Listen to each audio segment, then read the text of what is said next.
बढ़ाएं अपना कदम सक्सेस की ओर मार्गदर्शन कोचिंग इंस्टीट्यूट के साथ। मार्गदर्शन कोचिंग इंस्टीट्यूट बिहार में एकमात्र कोचिंग संस्थान IIT JEE and medical entrance exam के लिए।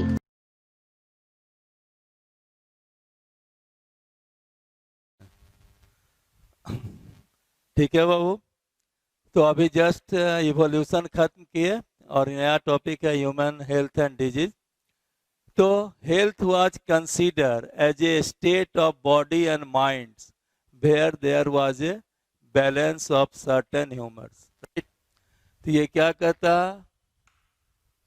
मन और दिमाग का ये जो है अवस्था है, यानी जो रिलेटेड किससे है, ह्यूमर से है।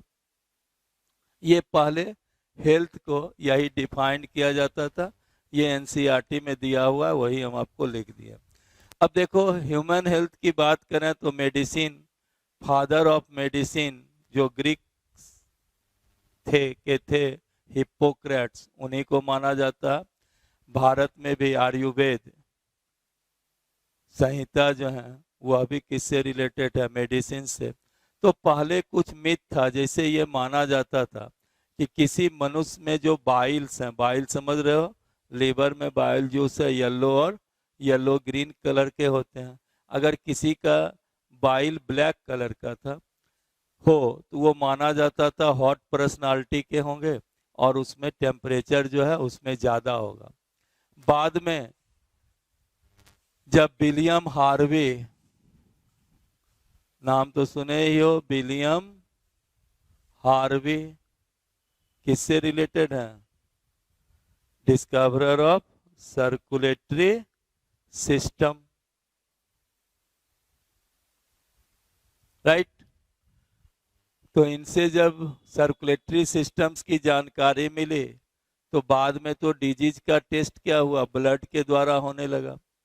और जो थर्मामीटर्स हैं उससे टेम्परेचर की जानकारी मिलने लगी, फीवर की जानकारी मिलने लगी, और इस तरह से गुड ह्यूमर हाइपोथेसिस जो है रिजेक्ट कर दिया गया।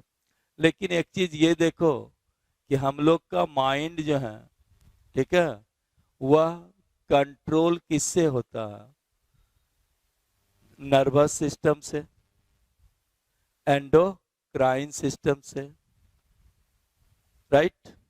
और इम्यून सिस्टम हमारे बॉडी के इम्यूनिटी को मेंटेन करता है। तो अगर माइंड डिस्टर्ब होगा तो इसका इफेक्ट क्या होगा, हेल्थ पर भी पड़ता है।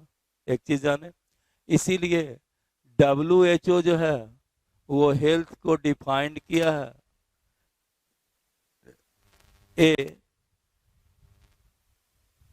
State of complete physical, mental and social wellbeing. Health को according to WHO, health is defined as a state, health, human health defined as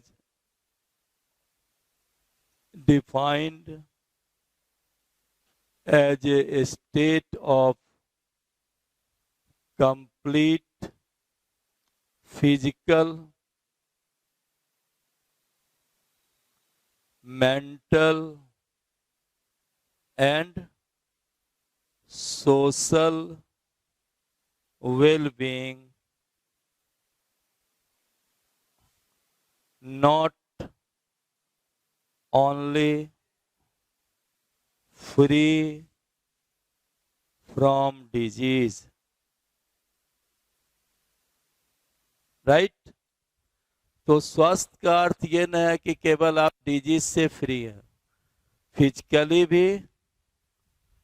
स्वस्थ होना चाहिए, मेंटली भी, और जब आप फिजिकली मेंटली भी स्वस्थ होंगे तब ये सोशल एक्टिविटी में आपका योगदान भी ज़्यादा होगा। वही कहता है a state of complete physical, mental and social wellbeing, not only free from disease, right.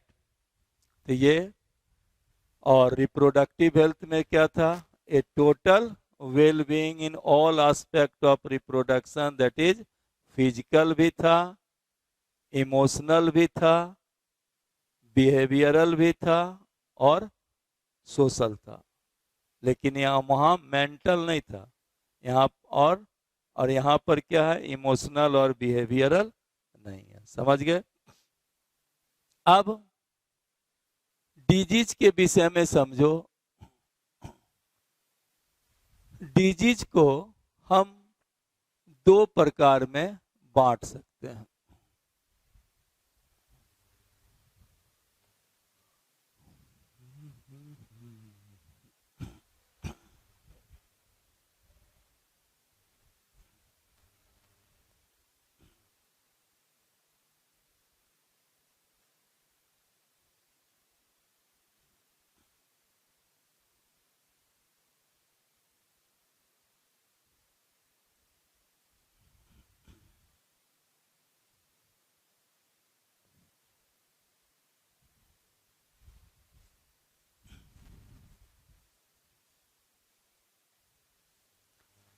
Disease को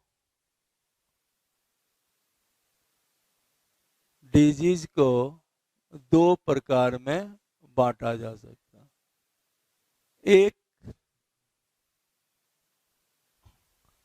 डिजीज जो बाय बर्थ होती हैं, जिसको क्या कहते हैं?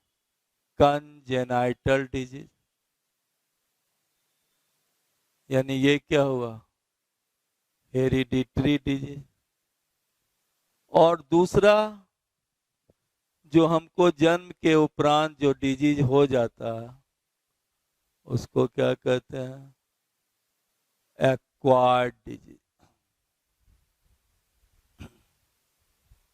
ठीक है?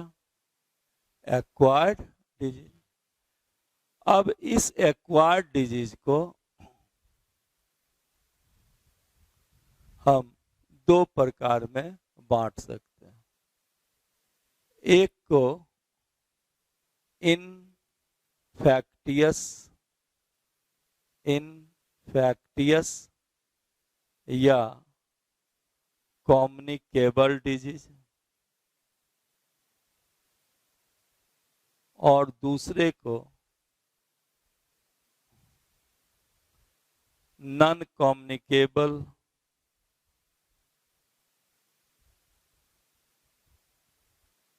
या non infectious disease.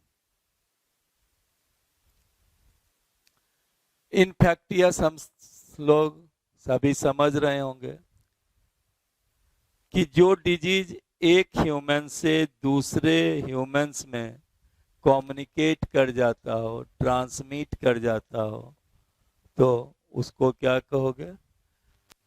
Infectious disease. अब ट्रांसमिट किसके द्वारा करता होगा? निश्चित रूप से मीडियम के द्वारा। वह मीडियम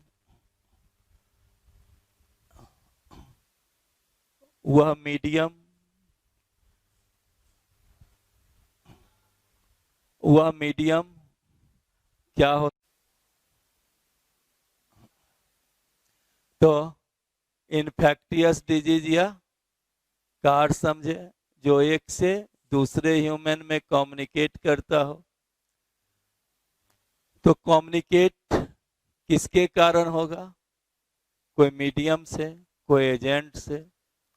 वह एजेंट मॉस्किटो भी हो सकता है। वो एजेंट अभी जो हम लोग जो छींकते हो या खांसते हो, जिसको ड्रॉपलेट इन्फेक्शन कहते हैं, जैसे कोरोना, ड्रॉपलेट इन्फेक्शन से भी हो सकता है। जो पेशेंट है उसका जो सामान है, उसका कलम है, कोई टूल्स हैं, उसको क्या कहते हैं? फोमाइट, उससे भी हो सकता है।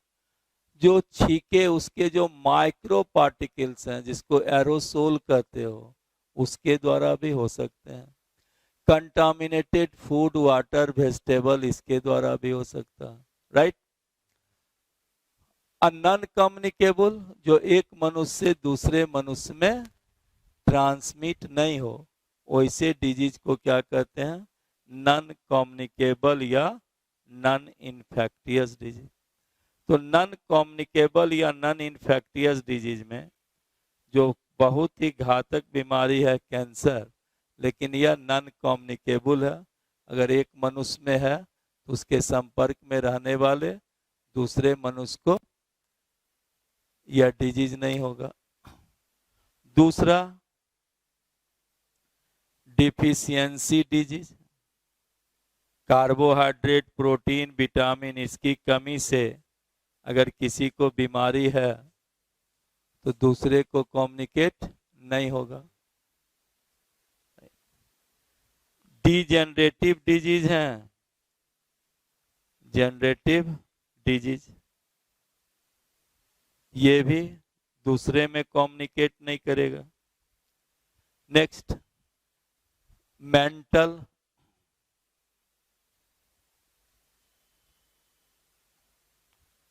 अगर मान लो एलर्जी है, राइट, तो ये सब डिजीज क्या हो गया, नॉन कम्युनिकेबल डिजीज।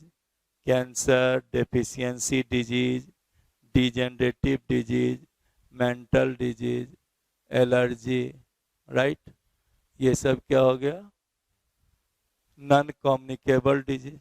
अब इन्फेक्टियस डिजीज को हम दो पार्ट में बांटते हैं। एक को कहते हैं contagious disease, contagious disease,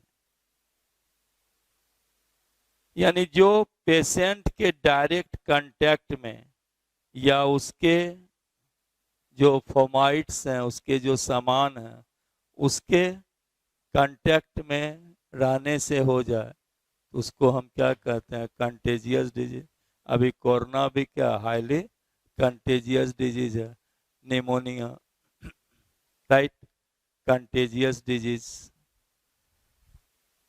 cold contagious disease, influenza contagious disease, right.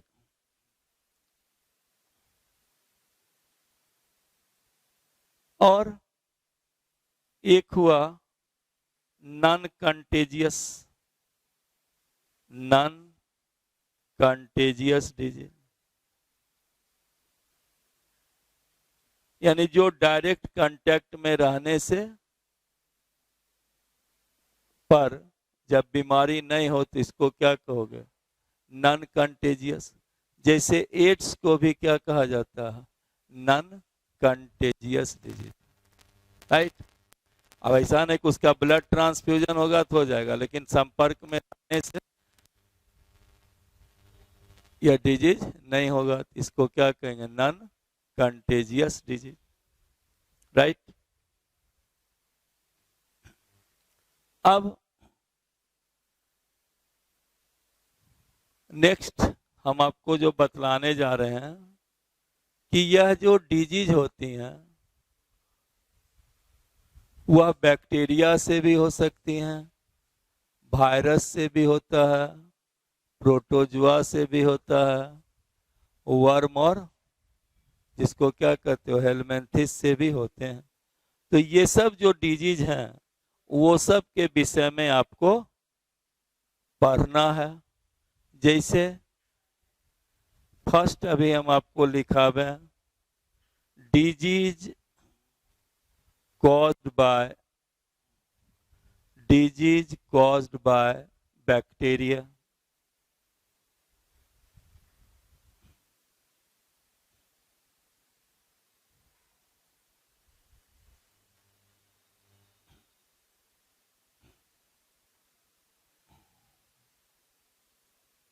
तो बोले डिजीज बैक्टीरिया से भी, वायरस से भी, प्रोटोजुआ से भी और फंजाई से भी, प्लेटीहेल्मिन्थिस, एस्केल्मिन्थिस से भी हो सकता है। तो अलग अलग करके सबका आपको बतला रहे हैं। पहला है disease caused by by bacteria.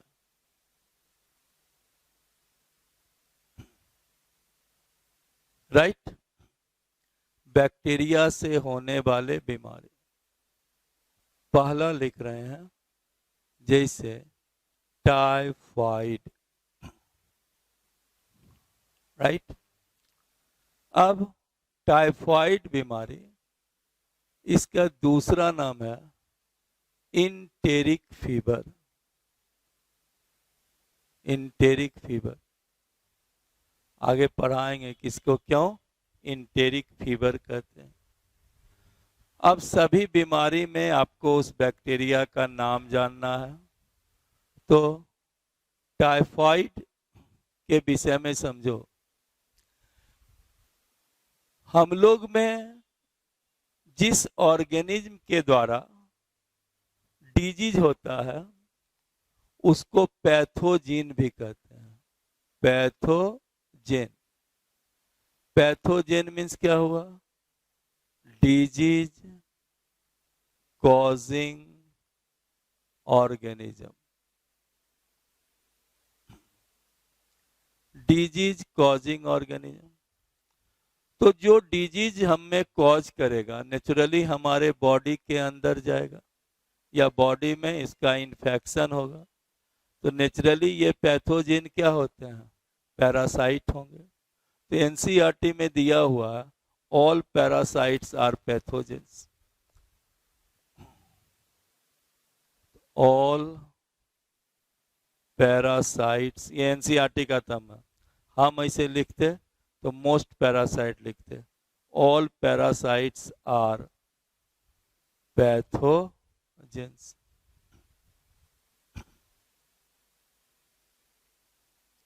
इसलिए बोले कि कुछ जो बैक्टीरिया हैं वह हमारे बॉडी में रहते हैं लेकिन वह फ्रेंडली बिहेवियर करते हैं। जैसे वेजाइना में ही बतलाए थे डॉडरलिन्स। राइट, अब एनसीईआरटी में दिया हुआ है ऑल पैरासाइट्स आर पैथोजेन तो वही लिखें ऑल पैरासाइट्स आर पैथोजेन। समझे? अब यह पैथोजेंस जो है ये क्या हो सकता है बोलो?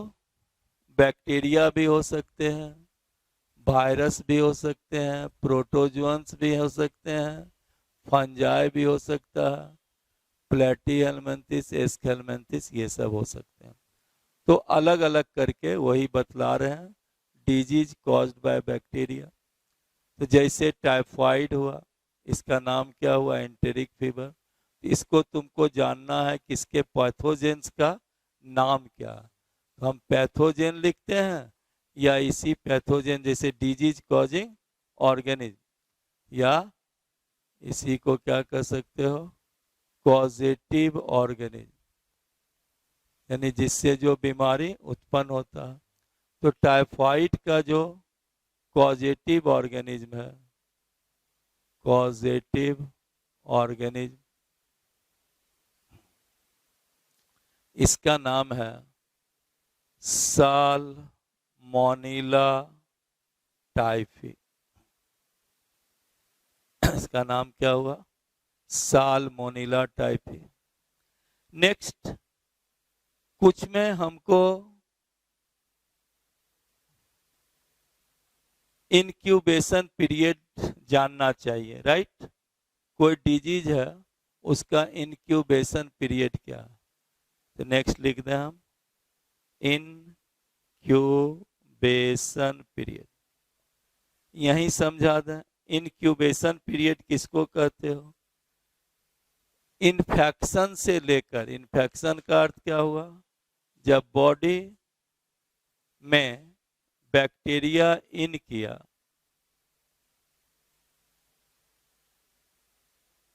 और उसके कारण बॉडी में जो डिजीज अपीयर्स हुआ उसके बीच के अवधि को क्या कहते हो? Incubation period. इनक्यूबेशन पीरियड क्या हुआ? Duration between the infection of to the या infection of the pathogen and appearance of the disease, first time appearance of the disease. Incubation period में क्या लिख देंगे? द ड्यूरेशन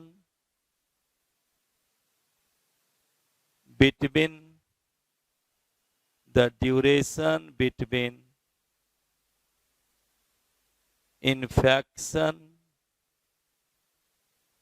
ऑफ पैथोजन, यानी pathogen के body में प्रवेश करना, इसी को क्या कहते हैं? Infection of pathogen. And first time appearance of disease.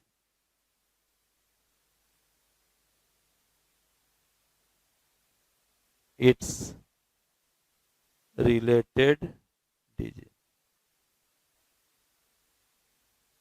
ठीक है, पैथोजन के इन्फेक्शन से लेकर के इससे संबंधित बीमारी को पहली बार प्रकट होने के बीच की अवधि को क्या कहते हो? Incubation period, right. तो साल्मोनेला टाइफी का इनक्यूबेशन पीरियड क्या है? 1 to 3 वीक। इतना है, 1 से 3 सप्ताह, right.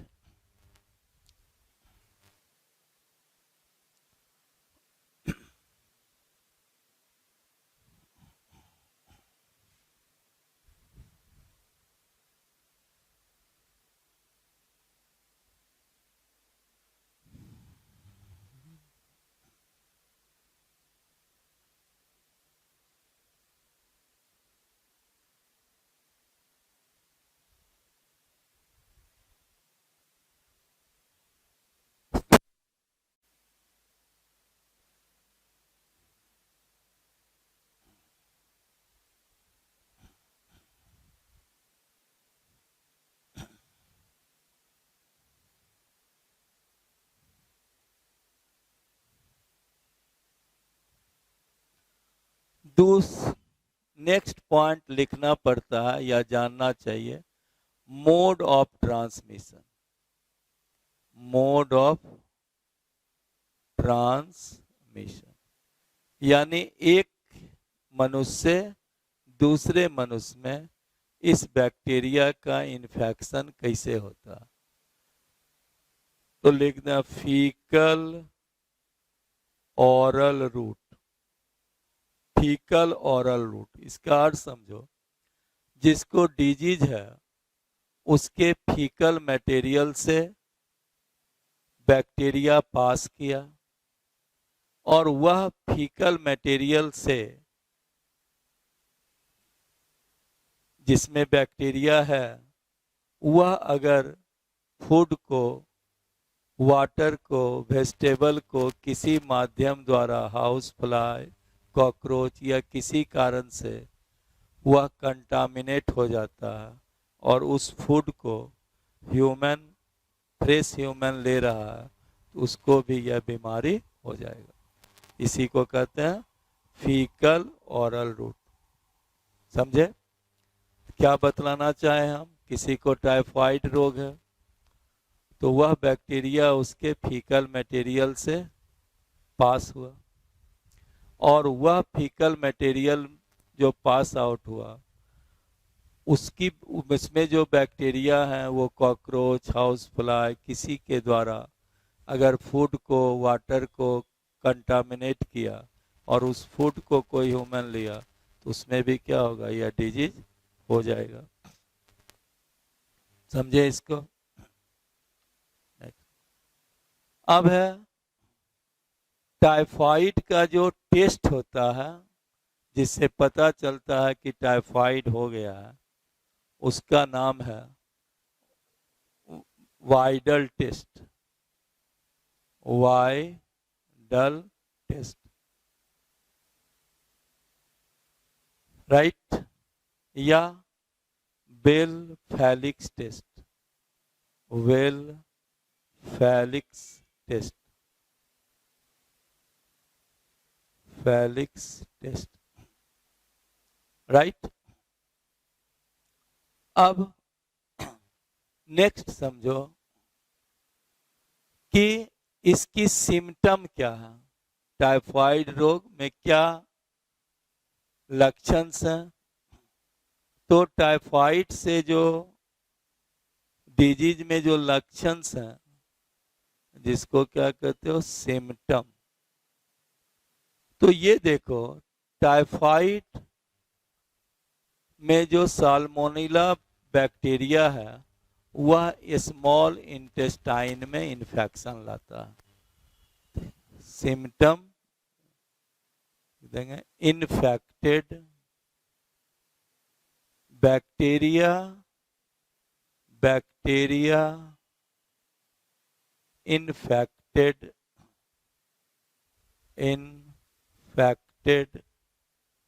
small intestine, bacteria infected small intestine, right. जिसके कारण स्मॉल इंटेस्टाइन में इन्फेक्शन के कारण काफी बुखार हो जाती हैं, और इसीलिए देखो इस फीवर का नाम क्या पड़ा, enteric fever. Enteric means intron, intron means intestine. चूंकि यह बुखार इंटेस्टाइन में इन्फेक्शन के कारण होती हैं, इसीलिए इसको क्या कहते हैं, इंटेरिक फीवर, राइट। तो high fever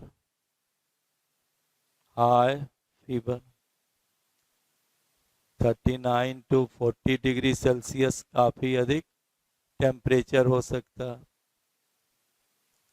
next,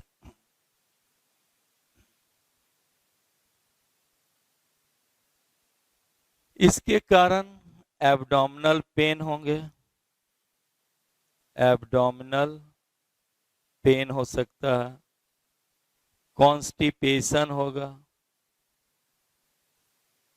loose motion होंगे, भूख नहीं लगेंगे, loss of appetite, loss of appetite, जिसको एनोरेक्सिया भी कहते हैं। क्लिनिकल टर्म में भूख नहीं लगने को क्या कहते हैं, एनोरेक्सिया, ANOREXIA, एनोरेक्सिया, राइट। अगर इलाज ठीक ढंग से नहीं हुआ तो इंटेस्टाइन में छेद हो जाएंगे और ह्यूमन का डेथ भी हो सकता। तो next, intestine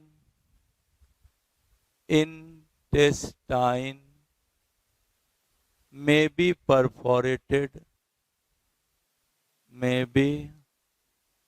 perforated and causes death, समझे इसको। अब एक बड़ा ही इंटरेस्टिंग है इसमें टाइफाइड्स में कि एक कुक थी, खाना बनाती थी, जिसका नाम था Mary Malone.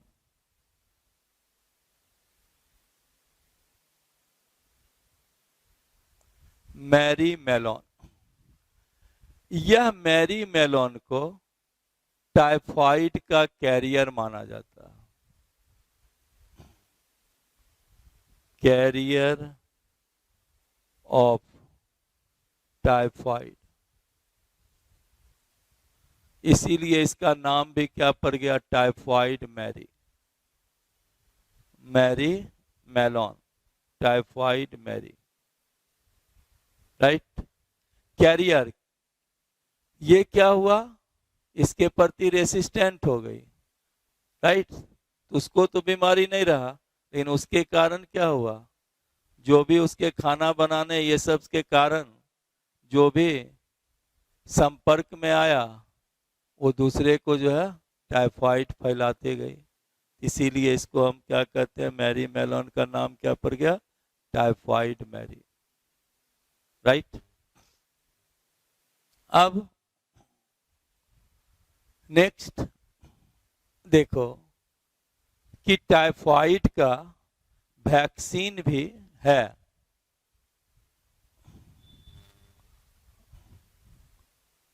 Vaccine of typhoid.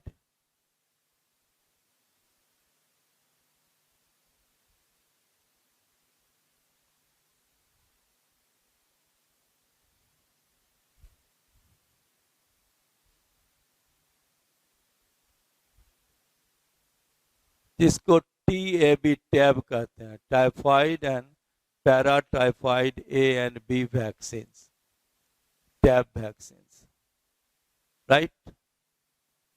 तो इस तरह से हम टाइफाइड्स का सारा चीज बतलाए। तुम किसी डिजीज को अब पढ़ोगे उसका उसी तरह से तुमको क्या क्या चीज चाहिए जानना, पॉजिटिव ऑर्गेनिज्म।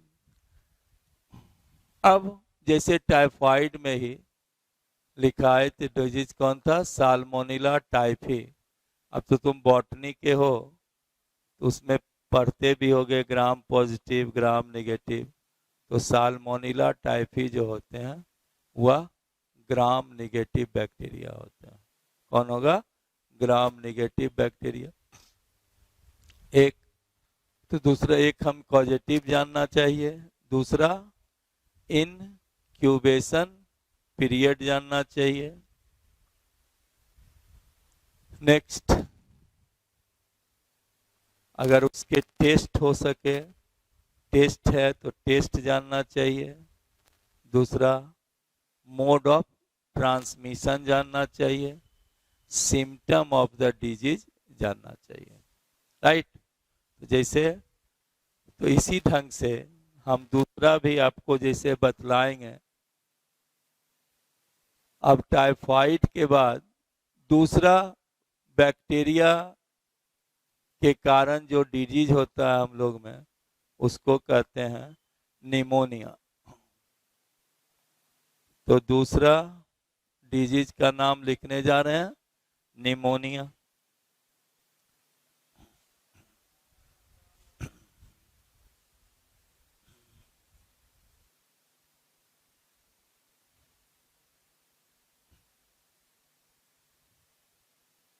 दूसरा निमोनिया। राइट।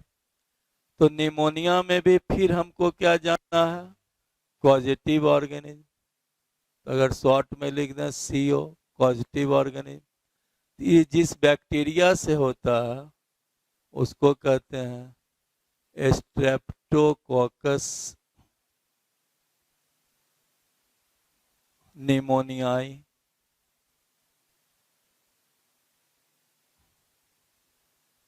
या हीमोफिलस इन्फ्लुएंजी।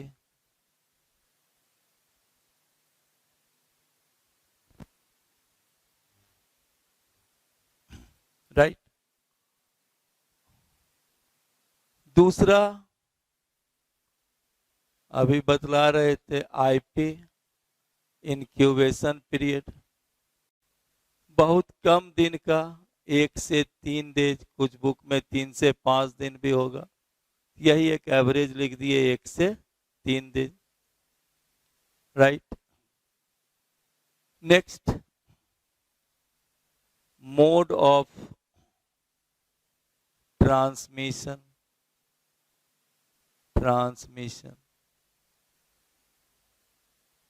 चूंकि निमोनिया हो जाएगा, कफिंग होगा, स्नीजिंग होगा, खांसेगा।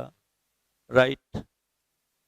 क्या लिख सकते हो, जो खांसते हैं उसका जो ड्रॉपलेट्स है उसके कारण इन्फेक्शन है, क्या कहोगे, ड्रॉपलेट इन्फेक्शन या एरोसोल इन्फेक्शंस।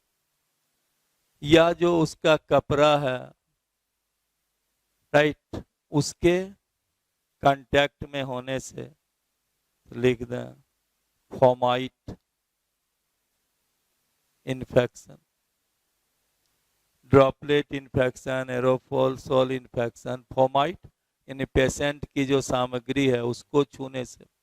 अब पेशेंट कुछ सामग्री है और मान लीजिए कोई दरवाजा है, उसकी जंजीर को वह पेशेंट छू रहा है, अब उसको हम गए आप गए उसको छुए तब भी हो सकता है। इसीलिए एक ही टर्म लिख लिए फॉर्माइट इन्फेक्शन। समझे इसको? तो ड्रॉपलेट, एरोसोल, फॉर्माइट्स ये इन्फेक्शंस हुआ मोड ऑफ ट्रांसमिशन में। अब नेक्स्ट है symptom.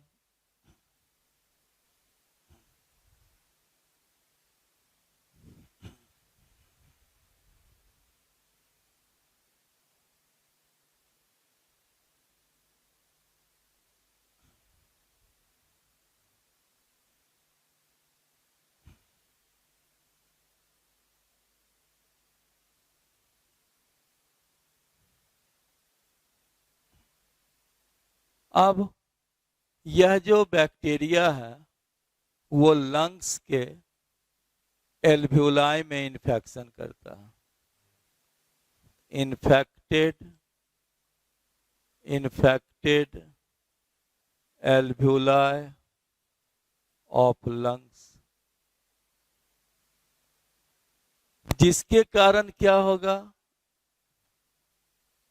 Fluid stores in the alveoli, alveoli में फ्लूइड का स्टोरेज हो जाने लगेगा।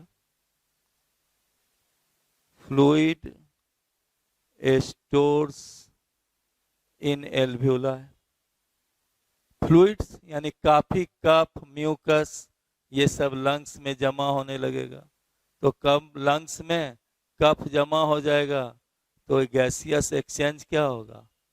अवरुद्ध हो जाएगा। इसके कारण क्या हुआ?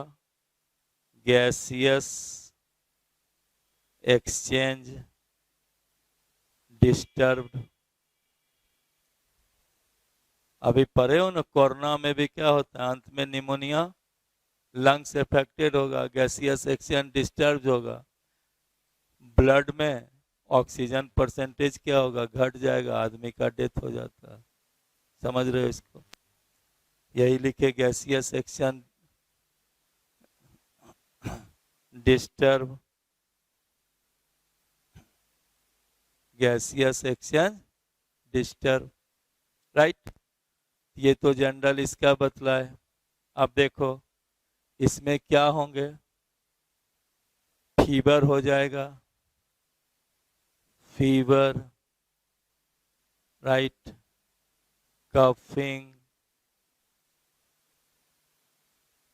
हेडेक,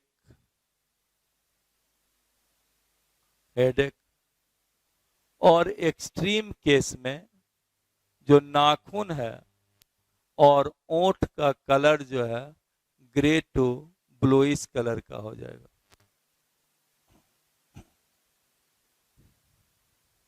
और फ्लूइड स्टोर्स होगा तो गैसिया क्या है? डिफिकल्टी इन ब्रीदिंग, एक लिख दें difficulty in breathing. Next,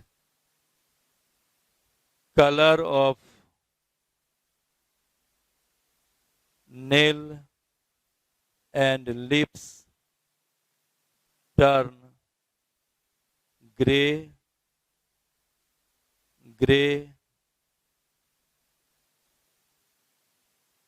to bluish color।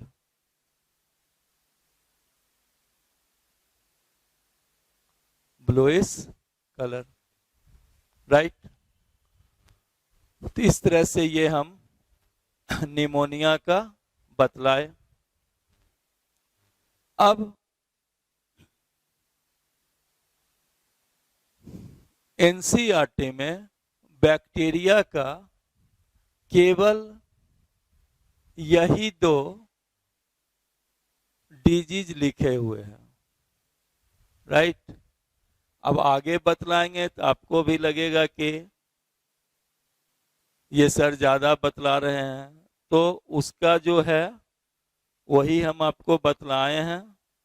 और ऐसे लेकिन हम आपको कहेंगे कि जो सब हम बोल रहे हैं वो डिजीज जो जनरल घर में आसपास में होता है उसके विषय में जानना चाहिए, अब एनसीईआरटी में हो या एनसीईआरटी में नहीं हो।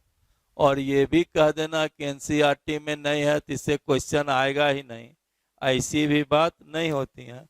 एनसीईआरटी नाम लिख देता है, उसमें दिया हुआ नहीं है लेकिन उसका नाम मेंशन है, तो नाम है तो क्वेश्चन आ गया, तो फिर तो हो गया ना कि एनसीईआरटी में वो नाम दिए हुए। खैर अभी हम समझावे कि इसके अलावा बैक्टीरिया से देखो और भी डिजीज हैं, जैसे कोलरा, राइट। बॉटनी में भी तुम पढ़े होगे, कोलरा जिससे होता है उसको क्या कहते हैं, विब्रियो कोलरा, जिसको कौन खोजा था, रॉबर्ट कोच। तो कोलरा बीमारी में लिखा नहीं रहे, हम एक ब्रीफ आपको कर दें जो आप समझो। तो कोलरा बीमारी में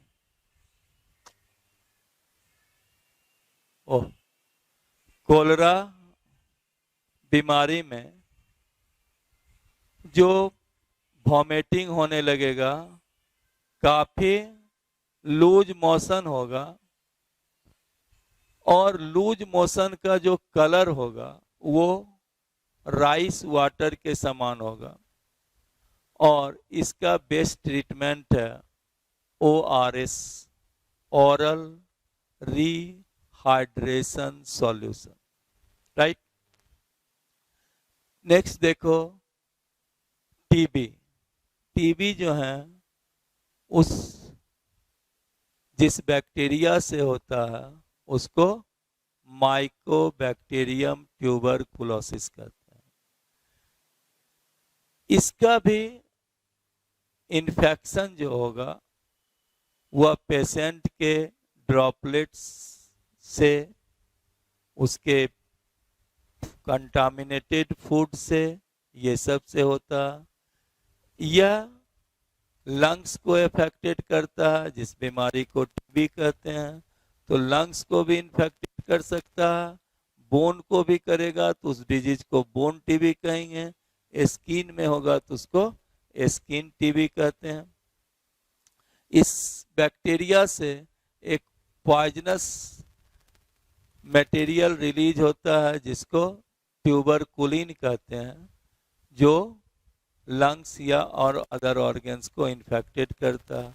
टीबी में सुने भी होंगे कि ब्लड म्यूकस जो निकलता है उसके साथ साथ ब्लड भी आने लगता है, वेट लॉस कर जाता है, रात में भी स्वेटिंग होता रहता है, माइल्ड फीवर रहते हैं, राइट।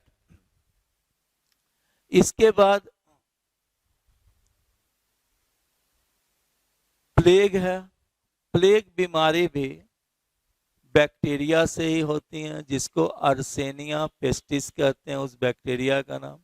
लेकिन उसका जो कैरियर है वह रैट में की जो जू है, ठीक है, रैट की जो जू है जिसको फ्ली कहते हैं, रैट फ्ली के कारण यह मनुष्य में ट्रांसमिट होता है।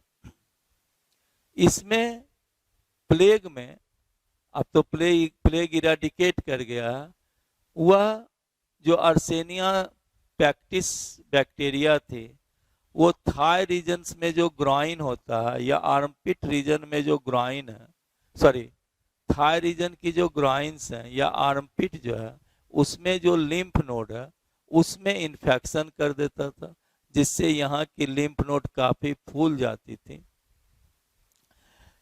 बॉडी में काफी बुखार हो जाता, बॉडी में फीवर ज्यादा हो जाता था।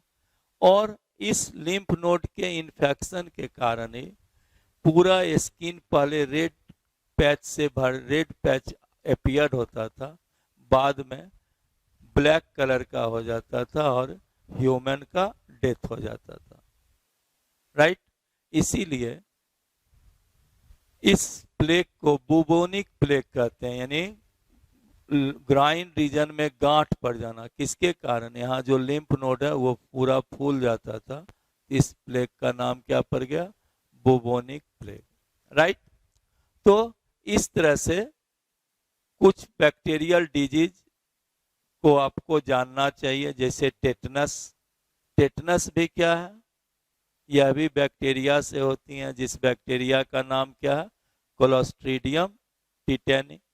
इस टिटेनी में क्या होता है के कारण नेक स्टीफ हो जाता है, जॉ मसल ब्लॉक हो जाते हैं, ठीक है, इसीलिए इसको लॉक जॉ डिजीज भी कहते हैं। टेटनस में वॉलेंट्री मसल्स का इन्फेक्शन हो जाता है, राइट। तो इस तरह से ये सब डिजीज हैं जो हमको जानना चाहिए। अब हम ये एनसीईआरटी की किताब मंगवाते हैं, उसमें आपको दिखला दें कि आपको बैक्टीरिया का कौन कौन डिजीज इसमें दिया हुआ और केवल उसका नाम मेंशन है। सुनो, तो किताब लेते हो तो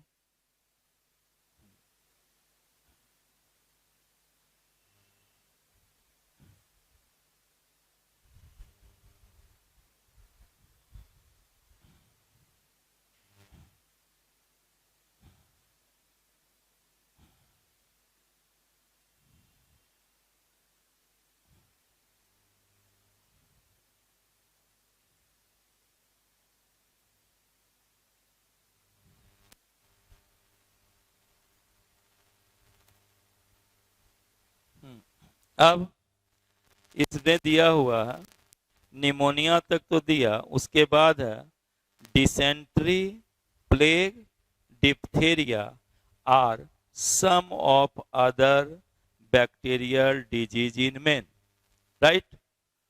तो केवल नाम दे दिया है, प्लेग अभी हम आपको जस्ट समझा दिए, ठीक है। एक है डिसेंट्री। डिसेंट्री भी मेरी समझ से डाइजेस्टिव सिस्टम जब पढ़ाए थे तब हम आपको पढ़ाए थे डिसेंट्री, एनसीईआरटी के डाइजेस्टिव सिस्टम्स में पीछे में भी डिसेंट्री है, जिसमें बतलाए थे कि बॉबल मूवमेंट तेज हो जाता है, लूज मोशन होता है, राइट। और डिसेंट्री जिस बैक्टीरिया के कारण होता है उसको सीजेला बैक्टीरिया भी कहते हैं, कैंपिलोबैक्टर भी कहते हैं, इकोलाई बैक्टीरिया भी से भी डिसेंट्री होता। और हम तुमको दो वायरस भी लिखाए थे, नॉर्वैक्स वायरस और रोटा वायरस, राइट। और नेक्स्ट दिया हुआ डिप्थेरिया, राइट। तो यह डिप्थेरिया भी अभी हम आपको समझा दें, क्योंकि नाम दिए हुए हैं, क्वेश्चन भी तो पूछा जा सकता है, तो ये हम आपको करा देते हैं। डिप्थेरिया ले लो किताब।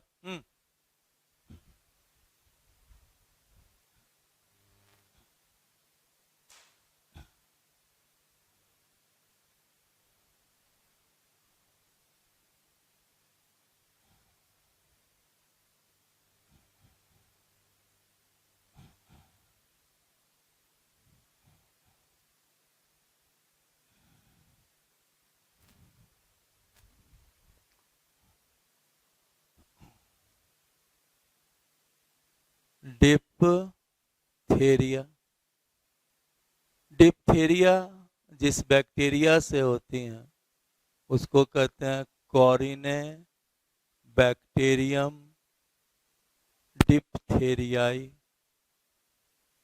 डिप्थेरियाई यह भी ग्राम पॉजिटिव बैक्टीरिया, राइट। यह कॉरिने बैक्टीरियम डिप्थेरियाई ये 1 से 5 वर्ष के बेबी में होता है, राइट। इस बीमारी में बच्चों को हल्का बुखार, ठंडापन, सोर थ्रोट हो जाता है। क्या लिख दें? Mild fever, chill, sore throat. Sore throat समझ रहे हो? गले में खराश होना, उसी को क्या कहते हैं? Sore throat, right. और जो टॉन्सिल रीजन्स हैं, जो आपको हम कभी पढ़ाए होंगे, टॉन्सिल्स रीजन्स में, इसी रीजन्स में जो यूवल्वा है उसके दोनों साइड्स में क्या रहता है? टॉन्सिल्स रहते हैं, राइट, जिसको क्या कहते हो? Palatine tonsil. तो कहता है कि tonsil shows a membrane that extends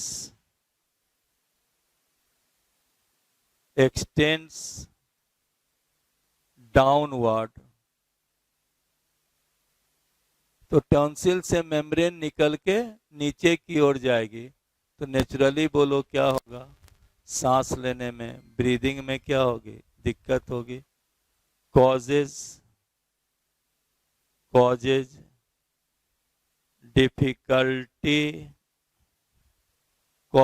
difficulty in breathing,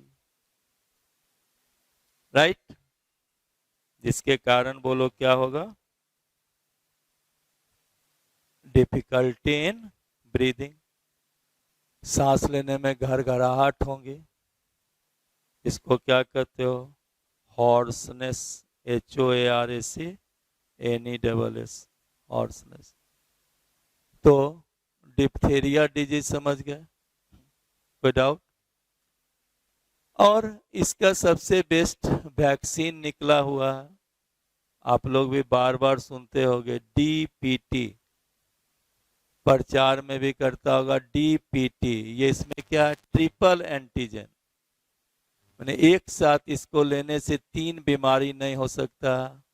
D for diphtheria, P for pertussis, pertussis कहते हैं काली खांसी, यानी खूब गड़गड़ाहट वाला, जिसको कुकुर खांसी कहते हो, सूखा खांसी, परट्यूसिस। और T फॉर टेटनस, यही कहा जाता है, टीका लगाइए DPT का, डिप्थेरिया परटूसिस टेटनस। बोलिए समझ गए? इस तरह से बैक्टीरिया में जो मेंशन था वो लिखा दिए। प्लेग अब होता नहीं है, लेकिन प्लेग आपको समझाए कि प्लेग किसके कारण होती हैं? बोलिए, अर्सिना पेस्टिस। प्लेग की जो बैक्टीरिया है उसका नाम क्या है? अर्सिनिया, अर्सिनिया पेस्टिस। इसका जो कैरियर है, वह कैरियर क्या है? कैरियर का नाम क्या बोले थे? Rat flea. चूहा में ये फ्ली पाया जाता है, यही ह्यूमन को काट लेता है। उसी फ्ली में क्या रहता है? अर्सेनिया पेस्टिस बैक्टीरिया। प्लेग का टाइप का नाम क्या है? बोलो, बुबोनिक प्लेग। बुबोनिक प्लेग में क्या होगा? ग्राइन रीजन्स में जो लिम्फ नोड है वो काफी फूल जाता है। बुबोनिक प्लेग में लिम्फ नोड काफी फूल जाएगा, राइट, जिसके कारण फीवर हो जाती हैं। स्किन का रंग पहले रेड हो जाता है, बाद में ब्लैक होगा और अंत में डेथ हो जाता है। इसीलिए प्लेग बीमारी को ब्लैक डेथ भी कहा जाता था, ब्लैक डेथ, राइट। तो ये सब हम आपको जो नाम मेंशन था वो भी समझा दिए। और ऐसे आपको बोले कि आपको टीबी जानना चाहिए, लेप्रोसी कुष्ठ रोग, जो माइकोबैक्टीरियम लेप्रा से होता है वो सब भी आपको पढ़ना चाहिए, तो अलग से आप पढ़ लीजिएगा, ऐसे हम बोल भी दिए। अब नेक्स्ट है disease caused by virus.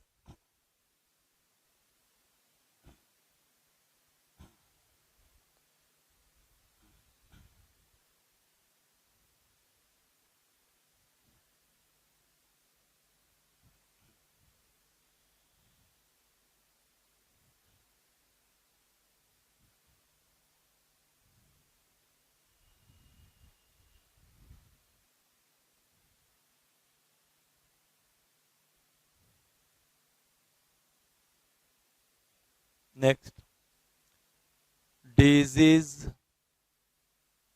Caused by virus. तो वायरस के कारण जो बीमारी है, पहला कोल्ड, जो अभी बरसात के दिन में प्राय सर्दी जुकाम जिसको कहते हो वो हो जाता है, इसको राइनाइटिस भी कहते हैं, राइनाइटिस।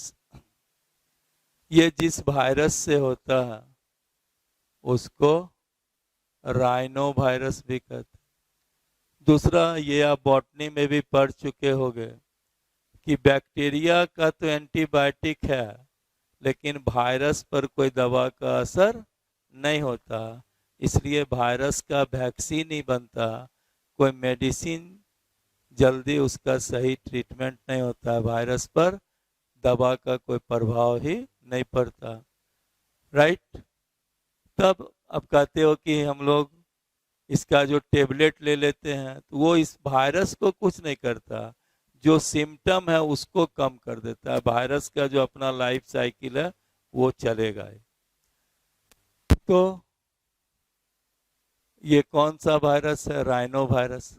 अब इसका सिम्टम हम आपको नहीं लिखा रहे हैं कि इसमें ना running of the nose, watering of the eye, आंख से पानी आना, सर में दर्द होना, काफी स्नीचिंग होना, कफिंग होना, खांसना। तो यह राइनो वायरस नेजल ट्रैक्ट में इन्फेक्शन करता है, लेकिन लंग्स में इन्फेक्शन नहीं करता। लिख दें केवल infected nasal tract, infected nasal tract, but not affected